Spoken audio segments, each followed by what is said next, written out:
3 in the morning. The doorbell woke me from sleep. At first, I thought it was a dream. Who would be knocking on my door at this hour? But the doorbell kept ringing, and I hurriedly threw on my robe and went to the front door. The moment I looked at the intercom screen, my heart sank. Standing there was my daughter-in-law, Susan. Susan, what's wrong? As soon as I opened the door, I was struck speechless by her appearance. Susan's eyes were swollen, her face pale. She looked like someone who had done nothing but cry all night. Her hands were trembling. Mother-in-law. Susan's voice was hoarse. The moment I heard that voice, chills ran through my entire body. I instinctively sensed that something was terribly wrong. Come inside. I guided Susan into the living room. As soon as she sat on the sofa, she lowered her head and covered her face with her hands. I could see her shoulders shaking slightly. Let me get you some water. Calm down and tell me slowly. I went to the kitchen and poured a cup of warm water. Susan received the cup with trembling hands but didn't drink. She just gripped the cup tightly with both hands. Mom, I. Susan opened her mouth and then closed it again. She seemed not to know what to say. Or rather, how to say it. It's okay. Take your time. I sat down next to Susan. And I waited until Susan was ready. After a long silence, Susan lifted her head. I don't think I'll ever forget that look in her eyes. There was a mixture of fear, despair, and the resolve of someone who had made a decision. Mother-in-law, you need to run away. Even now, the moment I heard those words, I thought my breath had stopped. What did you say? Please, leave this house now. Far away. Very far away. Susan's voice trembled, but it was firm. I stared at her, dumbfounded. I was about to ask what on earth she was talking about, why she was telling her mother-in-law to run away, when Susan continued first. David is strange. Very much so. David, my son's name. What are you talking about? Why David? I asked in confusion. Susan bit her lip, then continued in a trembling voice. Lately, David isn't the David he used to be. His words, his actions, the look in his eyes, everything has changed. At first, I thought maybe I was being sensitive, but I wasn't. Something is definitely wrong. As I listened to Susan's words, I thought to myself. The truth was, I had been sensing something strange for the past few weeks too. It was about a month ago. David's family had come to my house for dinner. It was a bustling dinner time as usual. Dylan was playing with toys in the living room. Susan was helping me in the kitchen, and David was sitting on the sofa watching the news. But that day, something was different. Grandma, Dad is acting weird. Dylan suddenly grabbed my skirt and said. It was the voice of a 5-year-old child, but strangely serious. What about Dad? I asked with a smile. Dylan tilted his head and said. Dad, the way he looks at Grandma is scary. At that moment, my hands stopped. What are you talking about, Dylan? Dad looks at Grandma like this. Dylan squinted his eyes and mimicked something. That expression, how should I describe it? It was like the look of someone calculating something. No, the look of someone measuring something. Dylan, you shouldn't say things like that. Susan hurriedly came into the kitchen and took Dylan away. Her expression looked somehow flustered, as if she had been caught doing something she shouldn't have been caught doing. That evening, during dinner, I discreetly observed David. He seemed no different than usual. Eating rice, picking up side dishes, occasionally talking to Susan or Dylan. But looking closely, something really was different. David hardly looked at me. Or more precisely, he didn't make eye contact with me. Even when speaking, he looked at my shoulder or forehead. And occasionally, very occasionally, he would steal glances at me. And that look in his eyes was like what Dylan had said, as if he was measuring something. Mother, how has your health been lately? David asked. It was an ordinary question. It's natural for a son to ask about his mother's health. But there was no warmth in that voice. It was like a doctor at a hospital asking a patient, that kind of dry tone. Yes, I'm fine. How about you? I'm fine too. David answered like that and then started eating again. And at that moment, I noticed something strange. David had said, I'm fine too. Normally, David didn't use such formal speech with me. He always spoke more casually. A very minor difference, but I felt a sense of distance. That night, I couldn't sleep well. Dylan's words kept coming back to me. The way Dad looks at Grandma is scary. Why would a 5-year-old say something like that? Was it just the child's imagination, or had he really sensed something? After that, I started observing David little by little. Of course, I didn't do it overtly. I just went about as usual, paying a bit more attention. And I came to realize something. David really had changed. The old David used to call me often, 2 or 3 times a week. He would say, "Mother, it's me," and ask how I was doing. He would call even when there was nothing particular to discuss. But lately, he doesn't call even once a month. Even when I call first, the conversation doesn't last long. "Mother, I'm a bit busy right now. I'll call you back later." He would say that and hang up. And the call never came back. When I suggested we have dinner together on the weekend, David would make excuses. "This week I'm behind on work. I'll come next time." Next week Dylan caught a cold, so we need to stay home. "Mother, I'm sorry but this month I'm really busy and can't make time." There was always some reason. Those reasons didn't seem like lies, but somehow, it felt like he was deliberately avoiding me. So I suddenly dropped by David's house.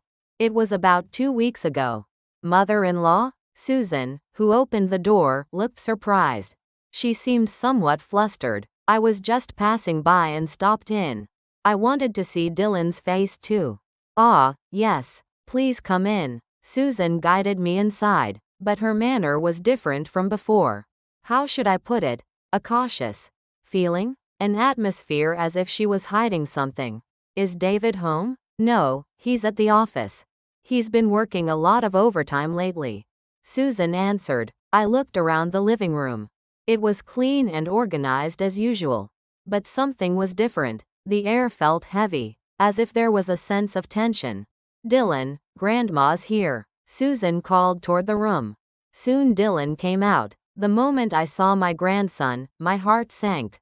Dylan's expression wasn't bright. "Grandma." Dylan ran to me and hugged me. But that embrace was desperate, like someone grabbing onto a lifeline. "My Dylan, have you been well?" I asked while hugging Dylan. Dylan nodded but said nothing. He just stayed in my arms. That day I stayed for about an hour before returning home. Susan served tea and cut fruit for me. But she seemed uncomfortable the whole time. Not uncomfortable with me, but uncomfortable about something else. On the way home, I kept thinking. Something was wrong. The atmosphere at David's house was different from before. But I couldn't tell exactly what the problem was. It was just a feeling. And a week later, I got a call from David. "Mother, it's David." "Yes, what is it?" "When did you last have a health checkup?" It was a sudden question. Health checkup? I had one last year. Why all of a sudden? "Oh, just wondering. Health is important for people your age these days. Are you planning to have one this year?" "Well, I haven't thought about it yet." "Then should I make an appointment for you? I know a good place." David's voice was kind, but somehow that kindness felt unfamiliar. Like a stranger pretending to be kind. "It's okay. I'll take care of it myself." Still, I could. "David, I'm busy, so let's talk later." I said that and hung up. And I sat there in a daze for a while. Why was David suddenly interested in my health checkup? Of course, it's natural for a son to look after his mother's health. But David wasn't usually the type to handle these things. Susan was more the one who paid attention to such matters. And a few days later, another call came. "Mother, are you taking any medications these days?" "Medications? I take blood pressure medicine." "Why?" "Oh, just curious. What kind of blood pressure medicine do you take?" "The one the doctor prescribed." "Why are you asking this?" "I'm worried about your health. Are you having any other discomforts?" David's questions continued. My health status, medications I take, how often I go to the hospital. He asked one by one as if filling out a checklist. David, why are you acting like this lately? Is something wrong? I asked back. Then David was silent for a moment. And then he said, nothing's wrong. I'm just concerned about your health. There was no emotion in that voice. It was like reading from a script. After hanging up, I started feeling anxious. Something was strange. David had changed, but I couldn't tell specifically what the problem was. There was just only a feeling. And a week ago, David came to my house. Alone, without Susan or Dylan. Mother, may I look around the house? David asked. Why would you look around the house? Oh, I thought maybe something might be broken. I wanted to fix it for you if I could. David said with a smile. But that smile looked forced. It's okay. Nothing's broken. I'll still take a look. David didn't wait for my answer and started walking around the house. He went into every room and checked various things. Windows, doorknobs, lights, outlets. He checked everything one by one. David, what exactly are you looking for? I followed him and asked. David answered without even turning around. Nothing. I'm just checking. That sight was frightening. My son felt like a stranger. After looking around the house like that for about an hour, David left. And that night, I had a nightmare. It was a dream where David came into my room and looked down at me. Those eyes were so cold and expressionless. And now, at 3 in the morning, Susan had come to tell me. You need to run away. Even now, I looked at Susan. There was sincerity in Susan's eyes. Susan, what on earth is going on? I asked. Susan bit her lip, and then began to speak in a trembling voice. Actually, starting a week ago, David began saying strange things. Strange things? Yes, things about you, Mother. The moment I heard Susan's words, a chill ran down my spine. What did David say? David said we need to sell your house. What? I shouted in surprise. Why? Why suddenly does my house need to be sold? Well, David said that the house is too big for you to live alone. And it's hard to manage, so it would be better to move to a smaller place. Susan's voice grew quieter. Isn't that David saying it out of concern? At first, I thought so too. But Susan stopped speaking, and then she looked straight into my eyes and said, David has already looked into how much money would come from selling that house. He's contacted real estate agents too. And he's made plans for what to do with that money. I was speechless. What does that? Mother, David isn't normal right now. There's definitely something going on. I don't know exactly either, but the feeling is too strange. That's why I snuck out like this. Tears welled up in Susan's eyes. David has been strange to me lately too. Cold, expressionless, like a different person. And whenever your name comes up, his eyes change. I took a deep breath. My head was spinning. I didn't want to believe it, but Susan's words didn't sound like lies. Susan, could David have some kind of problem? Stress at work or health issues? I thought about that too. But David is doing well at work, and his health is fine. It's just, he's changed, as a person, Susan said, and then she took something out of her bag. It was a notebook. David wrote it. I looked at it secretly. Susan handed me the notebook. I received the notebook with trembling hands. And I opened it. There was my name written, Grace Park, and below that, various information was densely written. Health status, asset list, house value, hospital records. It was like an investigation report on someone. My voice trembled. Susan nodded. Mother, I'm scared too, but I think you're in more danger. That's why I came like this. Please, get away now. The moment I heard Susan's words, I understood everything. David's changes, the strange questions, looking around the house. Everything connected, but at the same time, I didn't want to believe it. That my son was thinking such things about me. Susan, could you be misunderstanding? I asked, grasping at a last hope. Susan shook her head. I want to believe that too. But mother, you should have heard what David said last night. What did he say? David said, it'll be over soon. At that moment, my heart felt like it had stopped. A few days later, when I came out to the living room in the morning, Susan was sitting alone at the dining table. She was holding an envelope of documents in her hands, and her face was pale. I asked her, Susan, what's wrong? Are you feeling ill? Susan lifted her head to look at me, then spoke with trembling lips. Mom, I think you need to see this. I took the envelope and checked inside. It contained bank account copies, contracts, and loan documents. It was an account in my name, but filled with transaction records I knew nothing about. Records of 20 million won, 30 million won withdrawn at a time.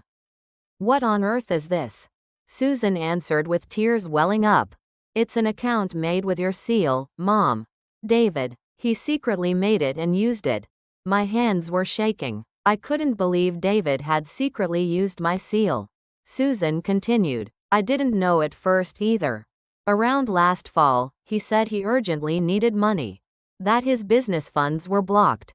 That's when he made an account in your name and took out loans. At first it was about 10 million won. And it grew to this much? Susan nodded. He kept withdrawing and spending the money. He said it was for business funds, but it turns out he invested it elsewhere. In stocks and cryptocurrency. He was confident he could make big money. But he lost it all.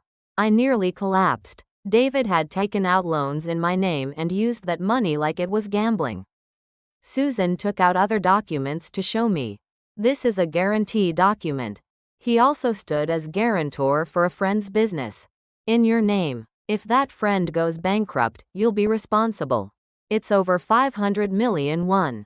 500 million? My voice trembled. Susan said tearfully. I only found out recently too.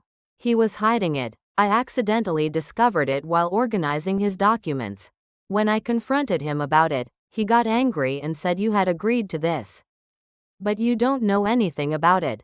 I felt like my heart was collapsing. David had never told me once. He had used my seal, my name, however he wanted.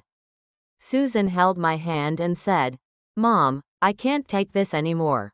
If he keeps doing this, our entire family will be ruined. Dylan's future will be gone too. What does David say now? He just keeps saying he can make it back soon. That if he invests just a little more, he can recover the principal. He keeps trying to spend more money. Even when I try to stop him, he won't listen. I stayed locked in my room all day. When David came home from work, I was waiting in the living room with those documents spread out on the dining table. David, sit down. David saw the documents and his face hardened. Then he glared at Susan. Did you tell Mother about this? Susan answered. She needs to know. This is a matter of her entire life at stake. David sighed and sat down. I asked calmly, David, is this true? Did you take on this much debt in my name? David answered with his head bowed. Mom, I'm sorry, but I did it for you. If I made a lot of money, I could make your retirement comfortable and properly educate Dylan. So you used my seal without my permission? David made excuses. If I had asked you, you would have opposed it. I was just going to show you as a surprise gift after I succeeded. But you failed. David raised his voice. It's not over yet. I've found a new investment opportunity. If I just invest there, I can recover the principal within a few months. Susan interrupted. Stop it. You said the exact same thing last year. You said it would only take a few months then, too, but you ended up losing more. David shouted at Susan. You stay quiet. This is a man's world. What do you know? I found David's behavior strange. He wasn't the good son I knew. I said, David, stop now. This can't go on any longer. David grabbed my hand. Mom, please, give me one more chance. This time it's really certain. I even consulted with an expert. David, it's already too late. We need to sort this out right now. David stood up with a flushed face. Even you don't trust me, Mom? just listening to Susan? It's not what Susan says, the evidence is all right here. David threw the documents and shouted. Yes, I was wrong. But I did it for our family, so why doesn't anyone understand? Saying that, he went into his room and slammed the door. Susan said to me, Mom, I'm sorry. I should have kept quiet. No, Susan. Thank you for telling me. If you had kept hiding this, something worse could have happened. That night, I couldn't sleep. I kept thinking about why David had become like this. And the next morning, Dylan came to me. It was before school, and Dylan said in a small voice, Grandma, I have something to tell you. Yes, what is it? Dylan looked around, then whispered, I heard Dad on the phone last night. He was asking someone to lend him money. I think he's trying to do something again in your name. My heart sank. David still hadn't given up. Dylan continued, and I heard Dad getting angry at Mom, saying Mom tattled to you. I'm scared, Grandma. Tears welled up in Dylan's eyes. I hugged Dylan and said, It's okay, Dylan. Grandma will sort everything out. After sending Dylan to school, I made up my mind that I couldn't leave things like this any longer. While David was at work, I went to the bank, and I checked all my accounts. The bank employee said, Ma'am, this account is held as collateral for a loan.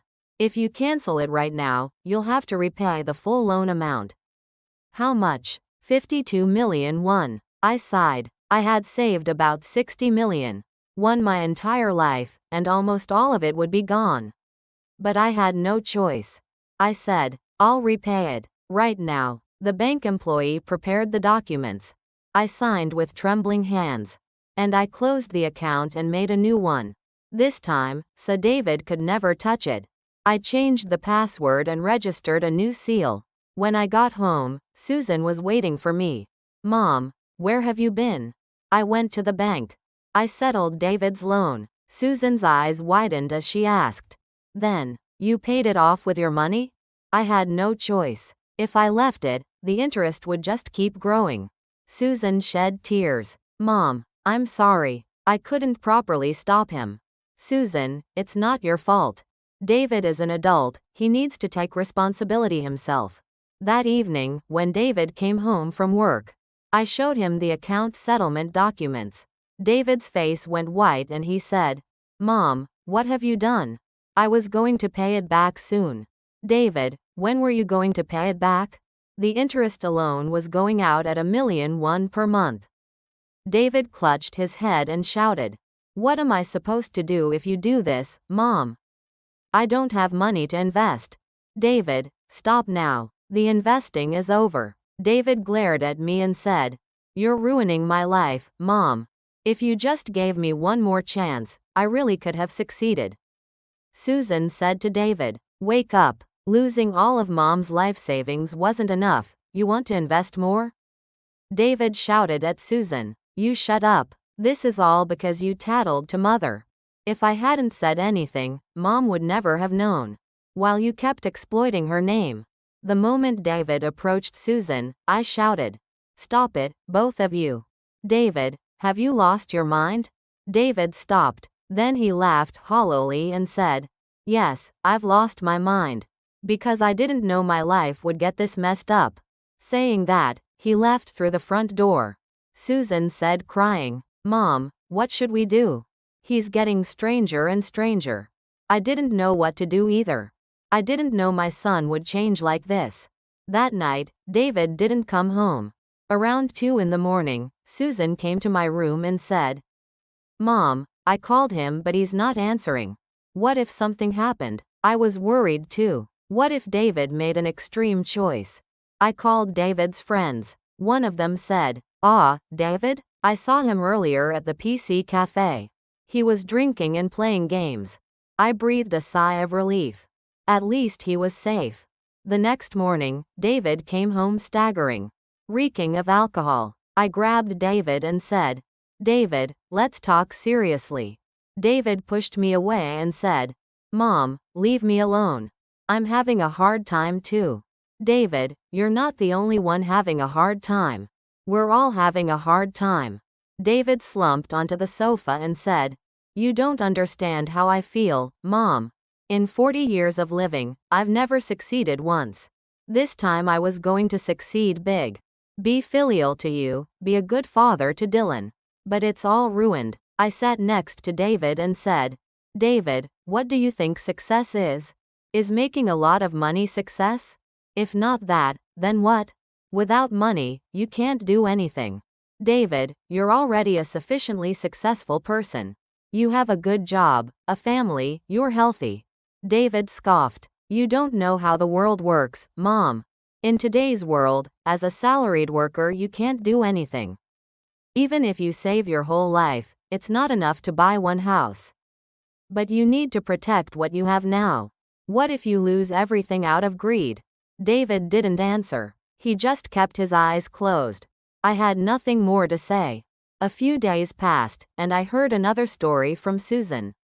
Susan said carefully, "Mom, actually I secretly looked at his phone.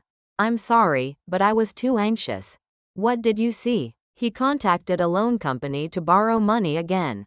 In your name." When I confronted him, he said he still has your seal. I was shocked. David still had my seal? I immediately went to David's room and searched through the drawers. And deep in a drawer, I found my seal. When David came home from work, I held up the seal and asked, "David, why did you have this?" David said flustered, "That's just in case. Not just in case, you were going to use it again." David made excuses. "Mom, I'm really desperate. There's intense pressure for performance at work. If I can just raise a little more investment capital." I said firmly, "David, this is the end. No more." David knelt down and pleaded, "Mom, please. I can't live like this. Please give me one more chance." My heart felt like it was tearing apart. But I shook my head. "David, no. If you keep doing this, our whole family will be ruined." David covered his face with his hands and started crying. Looking at David, I thought about where things had gone wrong. Maybe I had expected too much from David. Or maybe I hadn't properly helped him when he was struggling. But now wasn't the time for such thoughts. I had to somehow manage this situation. I waited in front of the house, timing my arrival to match David's return from work. The cold wind blew, but I stood motionless. The moment David opened the front door and stepped inside, I looked him straight in the eyes. "Mom, why are you standing here? Why didn't you go inside?" David asked with a surprised expression. "David, we need to talk. Right now," I said firmly. David hesitated for a moment, then nodded. We sat facing each other on the living room sofa. Susan was preparing dinner in the kitchen. When she sensed the atmosphere and quietly approached us. "David, answer me honestly. Do you know what happened to Dylan at school?" I asked with a trembling voice. David bit his lip for a moment, then let out a sigh. "Mom, that's something I need to handle. It's not something you need to worry about." David answered coldly. "Not something I need to worry about? How can you say that when my grandson is being bullied at school?" I raised my voice. Susan looked at us in shock. "Mother-in-law, how do you know about that?" Susan asked with a pale face. "Dylan told me everything. How he's been tormented by his friends. Couldn't tell his teacher, couldn't tell you too, and suffered alone. Why didn't you do anything about it?" I asked, looking at Susan. Tears streamed down Susan's eyes. We didn't know. Dylan didn't say anything. We only knew his grades were dropping. But we didn't know things like that were happening at school." Susan said, sobbing. "You didn't know? Does it make sense that you didn't notice your child changing so much? Didn't you really notice how quiet Dylan's become lately? How he's not eating properly?" I asked, suppressing my anger. David jumped up from his seat. "Mom, stop it. We did our best too. We kept asking Dylan, but he wouldn't say anything." "But how exactly did you find out?" David asked sharply. "Dylan opened his heart to me. Do you know why? Because I truly listened to Dylan's story and believed in him. Instead of believing in Dylan, you two just pressured him about his grades." I said clearly. David's face turned red. What does mom know? You don't know how hard it is to raise kids these days. We have to make them study, send them to academies, care about their friendships. We're really struggling too, David shouted. When you're struggling, do you pass that burden onto your child? Dylan isn't a tool to fulfill your expectations. Dylan is a human being, a child who needs help right now, I said with a trembling voice. A heavy silence fell over the living room. Susan collapsed onto the sofa and covered her face with her hands. We were wrong. You're right, mother-in-law. We're failures as parents, Susan said, sobbing. David slowly sat down and hung his head. Mom, I was too ignorant. I really didn't know Dylan was struggling so much, David said with a trembling voice. Just then, Dylan's room door opened and Dylan came out. Dylan looked at us with red eyes. Grandma, Dad, Mom, Dylan called out in a small voice. Susan rushed over to Dylan. Dylan, I'm sorry. I'm so sorry Mom didn't understand your heart, Susan cried, hugging Dylan.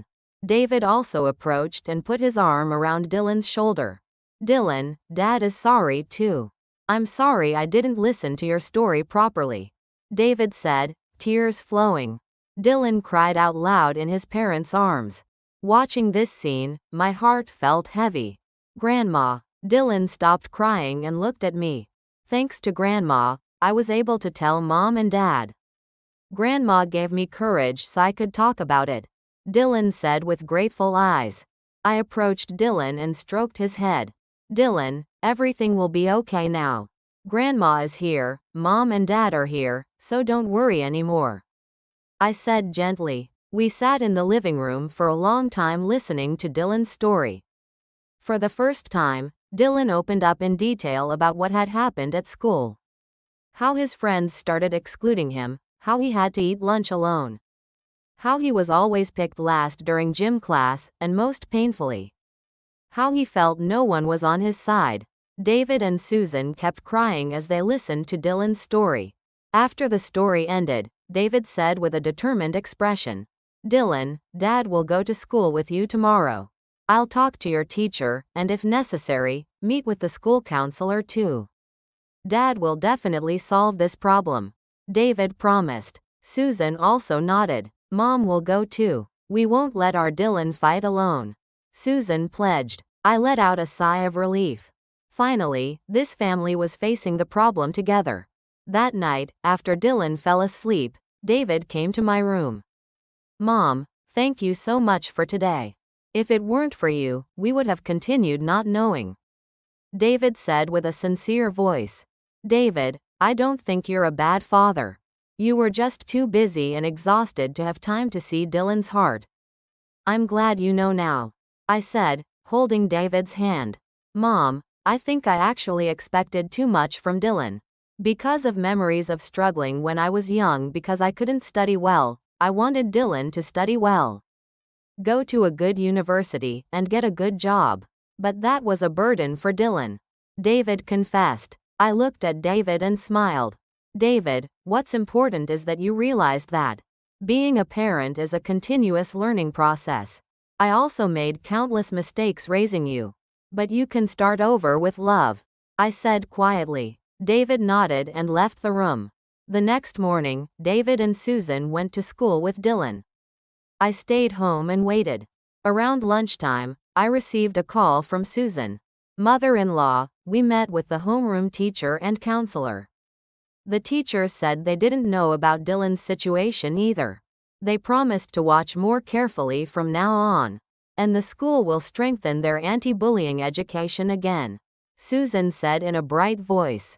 That's good. Is Dylan okay? I asked. Yes. Dylan entered the classroom with a smiling face for the first time today. The teacher told the class that friends should help each other. Susan answered. My heart felt proud. That evening, when Dylan came home, his expression was much brighter. Grandma, Mason talked to me today. He asked me to play soccer together, Dylan said excitedly. Really? What did you say? I asked. I said I would. We're going to play soccer together during gym class tomorrow. Dylan smiled brightly. I hugged Dylan tightly. Good job, our Dylan. Grandma is really proud of you. I said sincerely. That evening's dinner time was harmonious for the first time in a while. David and Susan listened attentively to Dylan's stories, and Dylan excitedly talked about what happened at school. A few days later, Susan came to see me. Mother-in-law, I have something to tell you, Susan said carefully. What is it? I asked. Actually, I misunderstood you all this time. I thought you were coddling Dylan too much, spoiling him. But I was completely wrong, Susan confessed. What do you mean? I asked in surprise. You truly loved Dylan. You tried to understand Dylan's heart and became his ally. We're his parents, but we couldn't do that. I'm really ashamed, Susan said with glistening eyes. I held Susan's hand. Susan, you're not a bad mother. You just tried to be too perfect. There's no perfect way to raise a child. You just need to love them and try to understand them, I said gently. Susan nodded and wiped her tears. Mother-in-law, I'll learn well from now on. Thank you so much for being Dylan's grandmother. Susan expressed her gratitude. I hugged Susan. Several weeks passed after that. Dylan gradually adapted to school life and made friends. David and Susan increased their conversation time with Dylan and spent time together every weekend. I still took care of Dylan, but now David and Susan also took care of Dylan together as a real family. One evening, Dylan came to my room. Grandma, I have something to give you. Dylan handed me a piece of paper. It was a drawing Dylan had made himself. In the picture, Dylan and I were holding hands and smiling. Below the picture was written, Grandma, I love you. Because of you, I was able to have courage. I cried looking at the picture. Dylan hugged me tightly. Grandma, don't cry. I'm okay now, Dylan said, patting me. I hugged Dylan tightly and thought, what I had done for this child wasn't much. I had simply listened to the child's story, believed in the child, and became the child's ally. But that became the greatest strength in the world for Dylan. That night, I lay in bed and looked back on the past times. The heartache when I first saw Dylan struggling, the moments I agonized over whether to tell David and Susan the truth, and the picture Dylan gave me today. Everything passed by like a panorama. I realized something, that a family doesn't have to be perfect.